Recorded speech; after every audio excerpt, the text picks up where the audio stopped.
The Alien Academy's Human Problem Asterisk. Every eye in the alien biology classroom was wide open as the hologram lit up in the center of the room.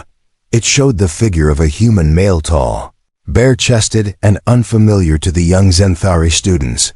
Many students leaned forward, their eyes scanning the strange being from head to toe. But when the image rotated and showed the back of the human, a ripple of shocked gasps passed through the room. It wasn't his face or his muscles that shocked them. It was the strange, snake-like thing hanging between his legs. Zirala, the top student in the class, raised her four-fingered hand and spoke. With a serious tone, "Instructor Varnuk, is that a parasite?" "It moves slightly, like it's alive," she said while squinting at the projection. Varnuk cleared his throat, clearly unsure how to answer. "That is part of the human's reproductive anatomy," he said slowly, as if tasting the words for the first time himself. A long silence followed. Zirala tilted her head, her purple eyes focused in disbelief. "But it's outside the body? That's a very dangerous location for something so important," she said, confused. Another student mumbled, "Is that why humans wear armor even in peacetime?" Laughter filled the room, but Instructor Varnuk raised one of his arms to quiet them. "This topic is not a joke," he said firmly, though the corner of his lip twitched. "This male Raymond Clark is the first human invited aboard our science vessel for full study and cooperation," Varnuk continued. "You will show respect, ask questions, and gather knowledge with professionalism," he added. Eyes locking with Zirala's. Zirala nodded, but her curiosity didn't fade. When the class ended, she didn't go to the dining chamber with the others. Instead, she sneaked toward the medical bay where the human was being observed. Raymond, just Ray as he liked to be called, was resting on a strange bed with his arms behind his head. He didn't look like a warrior, yet his body was full of strange shapes and hair. Zirala stood in the doorway for several moments, her mind racing. "Why? Is it out there?" she whispered to herself. She stepped inside, her scanning tool gently humming as it activated. Ray opened one eye and looked at her, confused. "Oh hey, Zirala, right?" he said with a half-smile. She froze but forced herself to speak. "I need to inspect the snake before it causes harm to the crew," she said seriously. Ray blinked twice, then sat up quickly. "The what?" "The thing that moves between your legs," she replied without hesitation. Ray nearly fell off the bed laughing. Zirala did not laugh, nor did she understand his reaction. "You think that's a snake?" he asked while wiping a tear from his eye. "It moved, didn't it?" "Muscles don't move that way unless there's another brain," she insisted. Ray chuckled, then pointed at his head. "There's only one brain, trust me, and the snake is not dangerous," he said kindly. Zirala narrowed her eyes. Still unsure, Ray saw the scanner in her hand and raised his hand slightly. "Okay. Fine, scan it, but don't try to grab it," he said, clearly embarrassed. She scanned quickly, eyes moving across the data. What she saw didn't make sense. It was organic. It had blood flow and it reacted to temperature. But it wasn't a parasite, it was part of him, though it acted like something with a mind of its own. She stepped back, her cheeks flushed a soft violet. "You have a very strange design," she whispered. Ray smiled and said, "I get that a lot." When Zirala returned to her quarters, she couldn't stop thinking about what she saw. It wasn't fear she felt, it was curiosity mixed with a strange feeling she couldn't name. She opened her personal log and began recording notes. Subject, human male. Designation Ray. Observation, reproductive organ external, snake-like in movement. Danger level, uncertain. Emotional impact, uncomfortable. But intriguing. She paused before writing her last sentence. Further observation is required. The snake incident. The corridor lights dimmed into night mode, casting soft blue shadows across the silent science vessel. Zirala walked slowly, her steps quiet as her hand gripped the scanning tool tighter with each breath. She had waited until everyone was asleep, including Instructor Varnock. Her mind wouldn't stop racing ever since the scan of the human. She still wasn't convinced it wasn't dangerous. If the strange organ between his legs moved on its own, maybe it had some control Ray didn't understand. What if it attacked while he was sleeping? What if it released toxins? What if it detached and crawled across the ship? Her thoughts became darker, her chest filled with nervous energy. She stopped outside the medical chamber's sealed door and placed her hand on the panel. The door slid open without sound, and inside Ray was fast asleep, one leg outside the blanket, his arms behind his head. His breathing was calm, but the shape under the thin blanket revealed that the strange organ was once again moving slightly. Zerala's heart thumped. She stepped closer and activated her scan, this time with higher sensitivity. As the beam swept across his lower body, her screen flashed rapidly with readings. Heat increase, pulsing blood flow, skin texture tightening, and slight twitching at the tip. Zerala gasped and immediately tried to adjust the settings, but the sound woke Ray. He blinked up at her in the dark, confused and squinting. "Zerala? Why are you here?" he said in a sleepy voice. She didn't answer at first, just stared at him like a predator had just opened its eyes in front of her. "I saw it. React. I think it's active again," she said quickly, keeping the scanner pointed. Ray sat up slowly and pulled the blanket over his lap. "Oh no. Not this again," he muttered, rubbing his eyes. "You don't understand," Zerala whispered as she stepped closer. "If it keeps growing like this, it might become hostile." Ray raised his eyebrows and couldn't help but laugh again, though it was more tired than amused this time. "Zerala, it's not hostile," he said softly. "That's just something human males experience when they're asleep or, thinking of certain things." Zerala tilted her head like a confused animal. "Certain things?" she asked, scanning his face now. Ray's ears turned red. He looked away for a second and then took a deep breath. "Look, it's part of how reproduction works in my species, okay? It reacts to emotion, thought, sometimes even temperature. That's it. Not danger, not poison. Emotion." Zerala stared in silence, trying to process it. She tapped the side of her scanner and frowned at the readings, but it was calm before. "Then I approached, and it activated," she said quietly. Ray's eyes widened. He turned his head and blinked at her. "Wait, are you saying it responded to you?" he said slowly. "I was the only variable," she said, nodding seriously. Ray looked around as if someone was going to jump out and shout surprise. He shook his head and muttered, "Oh boy. This is going to be a problem." Before he could explain further, the medical bay's alarm system beeped. A soft voice echoed through the room. "Subject 119, unusual arousal detected. Alert. Defense mechanism may be preparing to strike." Zerala froze, her eyes wide. Ray groaned, pulling the blanket higher. "Oh, come on. That's not a defense mechanism. That's just morning wood," he shouted in frustration. Zerala raised her scanning tool again. "It has a name now?" she whispered. Ray facepalmed. "This is going to be harder than I thought," he mumbled.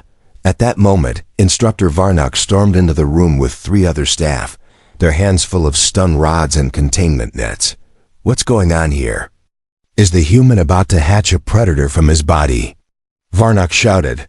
"No, nobody is hatching anything," Ray said loudly, now fully awake and very annoyed. Zerala lowered her scanner, but the staff didn't relax. The AI spoke again. "Anomalous behavior has been noted. Further study is advised." Varnock turned to Zerala. "You've triggered a full biological alert. Do you realize the mess this is?" he growled. Zerala didn't blink. "I followed protocol. I observed the threat.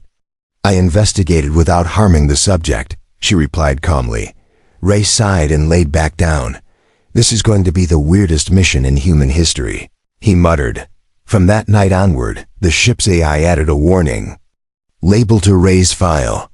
Handle with emotional care. Biological reactions unpredictable.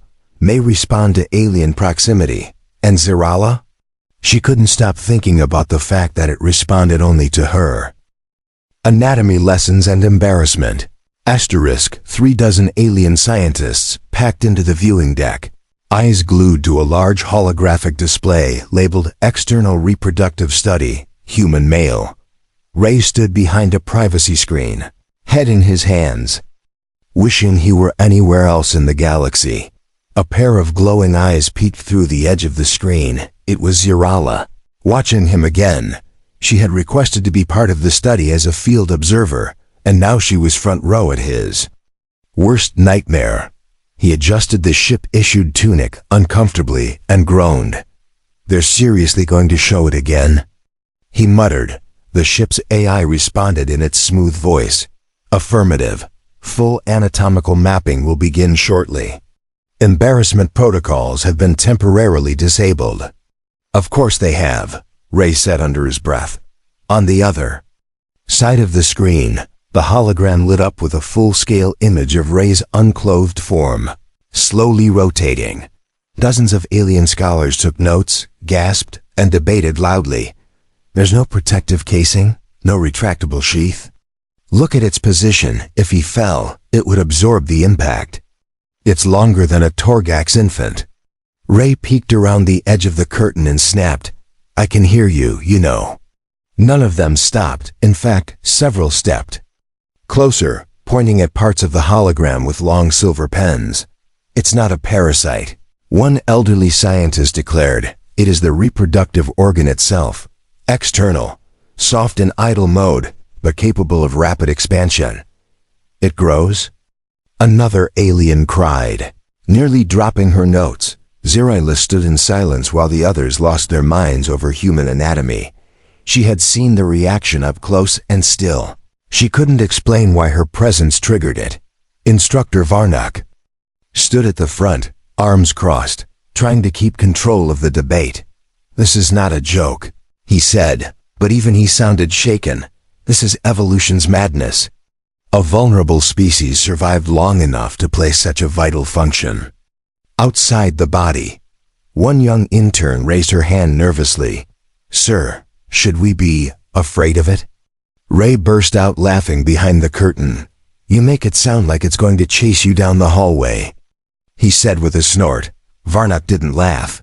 It might, he replied with a dead serious tone. Ray froze, confused. Varnak continued. According to Zirala's logs, the human organ displayed movement when stimulated by proximity and attention. It's not just mechanical. It may have instinct. A wave of shocked silence passed through the room. Zirala stepped forward, holding her scanner. I believe it's tied to emotion. Not violence or fear, but something. Softer, she said carefully. The others looked at her like she had grown a second head. Varnak turned toward her.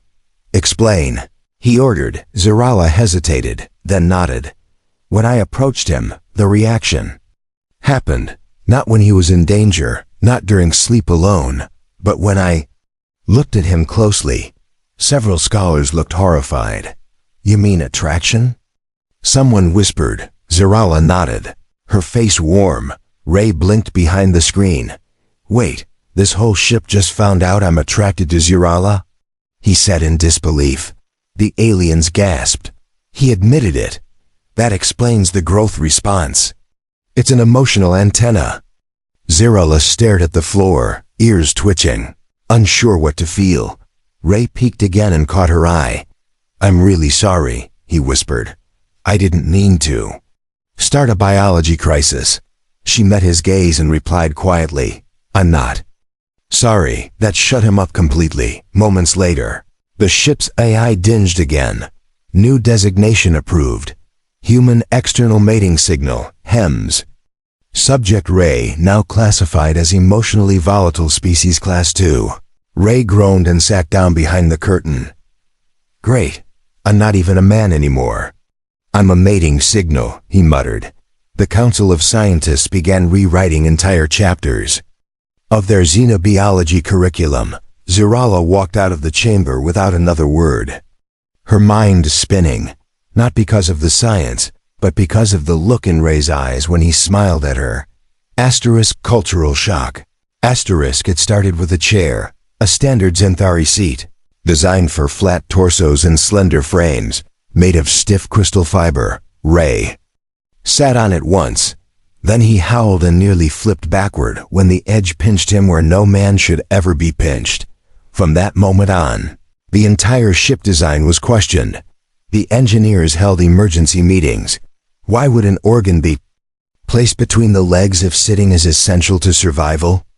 One asked, banging a clawed hand on the table, how do humans wear tight suits without damaging it? Another demanded, holding up a human jumpsuit like it was a puzzle box. No wonder they spread so fast across the stars, muttered a third. They reproduced despite pain, danger, and terrible design. Zerala watched quietly from the corner of the meeting room, her eyes often drifting to Ray, who stood near the door looking both embarrassed and amused. Ray had become the center of a strange, cultural shift aboard the science vessel. Aliens gave him space in the hallways, treating him like a rare relic or sacred artifact. Some even bowed their heads slightly, as if his anatomy carried ancient wisdom.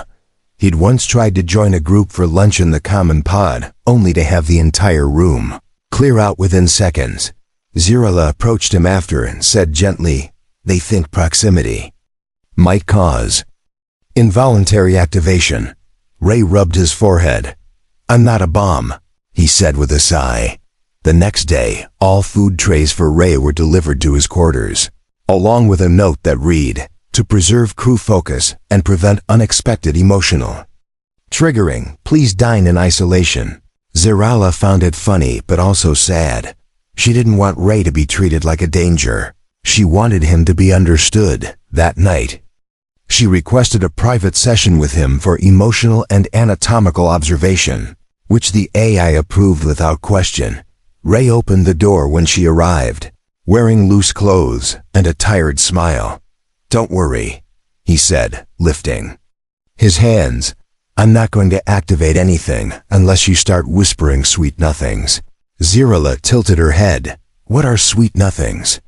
She asked, completely serious. Ray chuckled and motioned her inside. They sat on opposite sides of the small table, a glowing orb between them to record emotional shifts. Zerala looked at him for several seconds before speaking. Why does it respond? To me, she asked directly. Ray stared at her, blinking. Because I think you're pretty, he said honestly. The orb glowed pink. Zerala's ears twitched. But I'm not human, she whispered. Ray shrugged. I don't care. You're kind, curious, and you treated me like a person even when the others saw me as a science problem. Zerala's breath caught for a second. The orb glowed brighter. I never felt this before, she said softly, almost afraid to say it out loud. Ray leaned in slightly. Me neither. Across the ship, the AI detected the energy readings and flagged the interaction. Unmonitored emotional exchange in progress. Possible bond formation. Alert status. Cultural contamination risk. Instructor Varnuk received the alert on his datapad and dropped his tea. He burst into the lab and shouted, they're forming a pair bond. Stop them before it escalates into ritual mating. 5 guards scrambled toward the observation pod, only to find Ray and Zerala quietly sipping glowing juice and talking about Earth's oceans.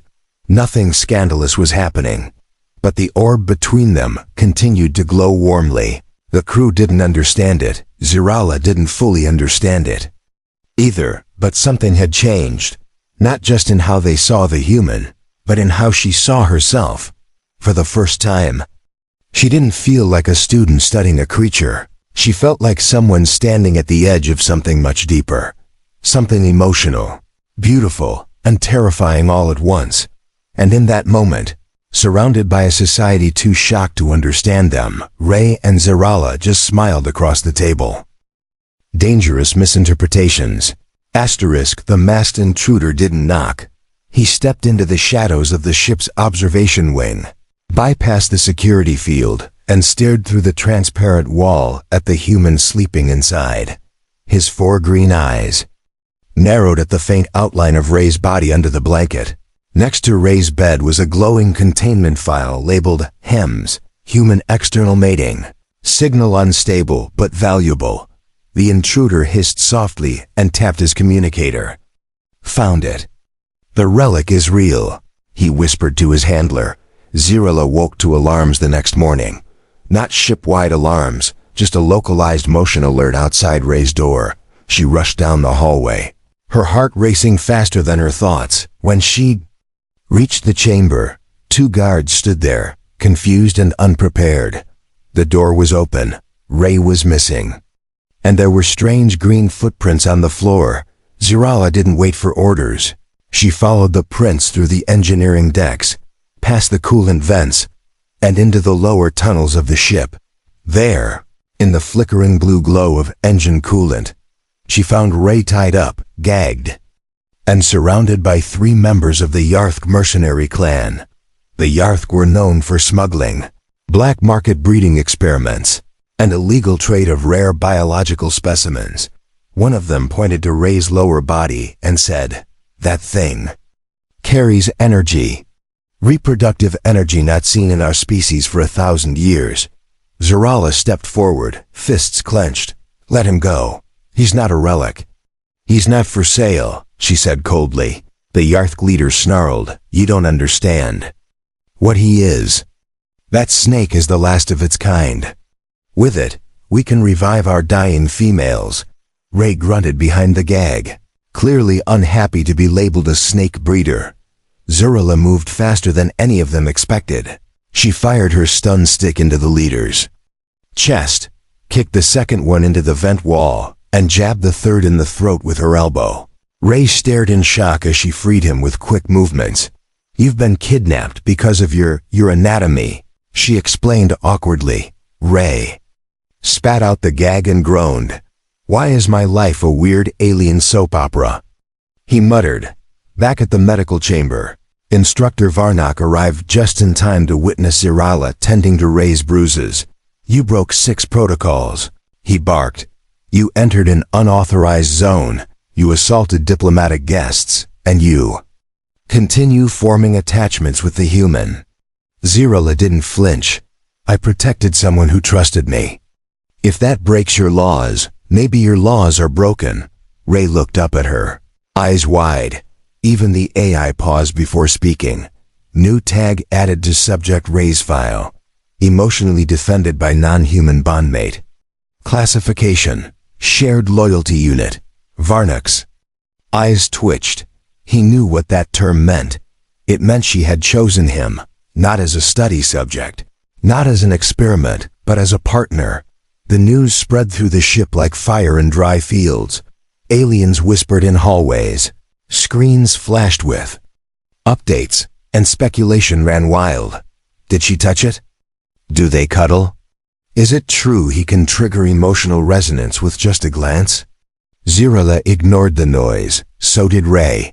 They met each night in the quiet observation pod, sipping fruit brew and watching old Earth videos on a datapad. One night, Zirala asked, "Do you think this is wrong?"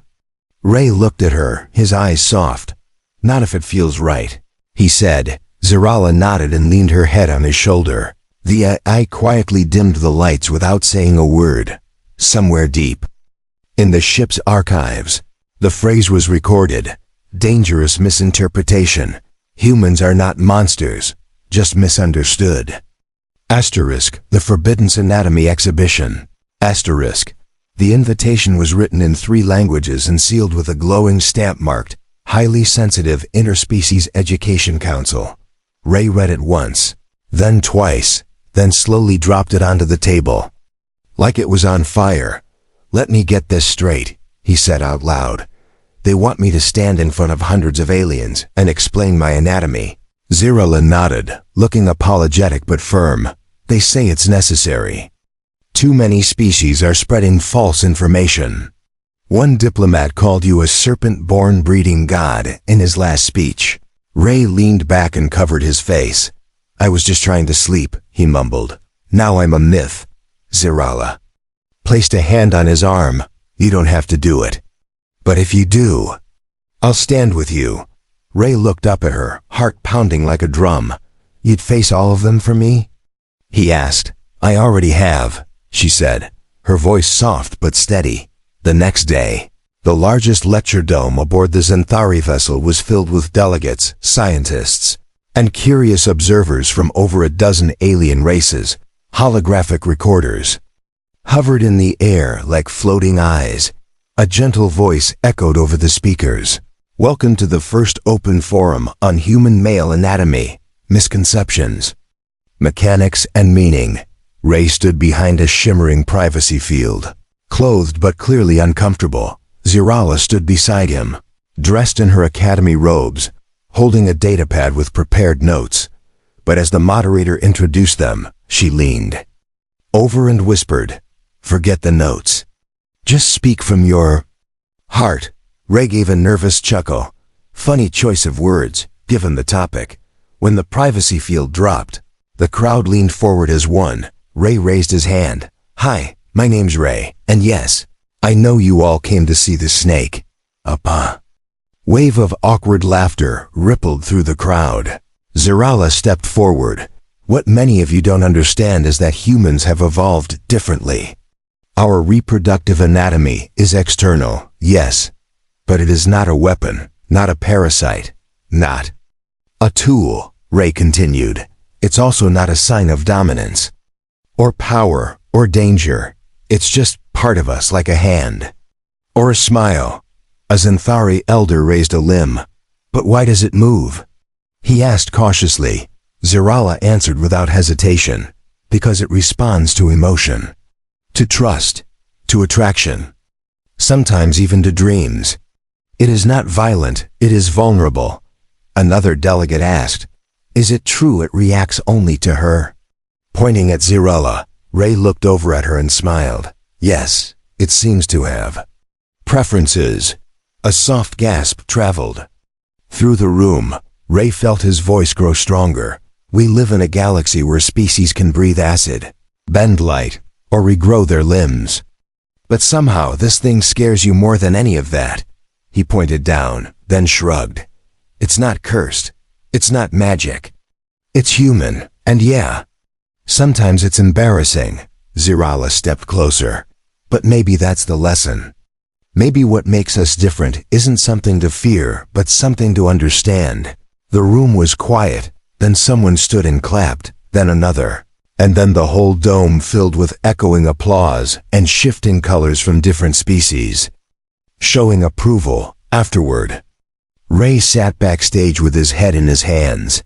"I just explained my penis to the galactic community," he groaned.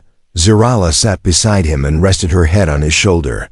"And you did it with dignity," she said gently. He looked over at her, half smiling. "You really don't care, do you?" "I care that you were honest," she replied, "and brave. That's what matters to me."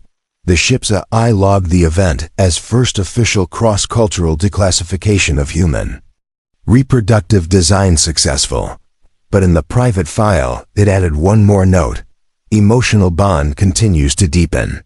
Next phase, unknown. Love, laughter, and the snake that changed everything. Asterisk snowflakes fell softly over the capital dome of Zirala's homeworld. As the two figures stepped out of the shuttle and into the cold light, Ray adjusted his jacket and glanced at the alien guards lined up along the marble steps. All of them stared at him, not in fear this time, but with a strange mix of awe and discomfort. It wasn't every day a human male stood before the grand assembly of the Xanthari Union, especially one whose anatomy had shaken the galaxy. Zirala walked beside him, her robes flowing behind her like smoke. She hadn't spoken much during the trip down, but her hand never left his. The tall stone doors opened slowly with a deep rumble. Inside, rows of elders sat behind curved silver benches, their eyes glowing with wisdom and judgment. Zirala and Ray stepped forward, facing them without flinching. The lead elder, a female with 4 golden eyes, rose to speak. Zerala of House Nethrix, you were brought before this council not as a criminal, but as one who has crossed an ancient line. She paused before turning her gaze to Ray. And you, human male, your presence has forced our culture to face truths we have long ignored. Ray opened his mouth, but Zerala spoke first. I chose him, she said clearly, not as a science subject, not as an experiment, but as my equal. A hush fell over the hall like a wave. The elder's voice softened. You do understand what this means. If you claim him, his customs become part of your lineage. His biology, your future. Zerala stepped forward, chin raised. I accept that. And more. Ray looked at her, confused. She turned toward him, her voice quiet now. In your world, I would be strange. Soft-skinned, wide-eyed, and hard to pronounce. But in mine, you're the alien. And yet, I want no future that doesn't include you. Ray felt his heart pound. He didn't know what to say, so he did something that shocked the entire chamber. He kissed her forehead. It was small, gentle, and full of meaning.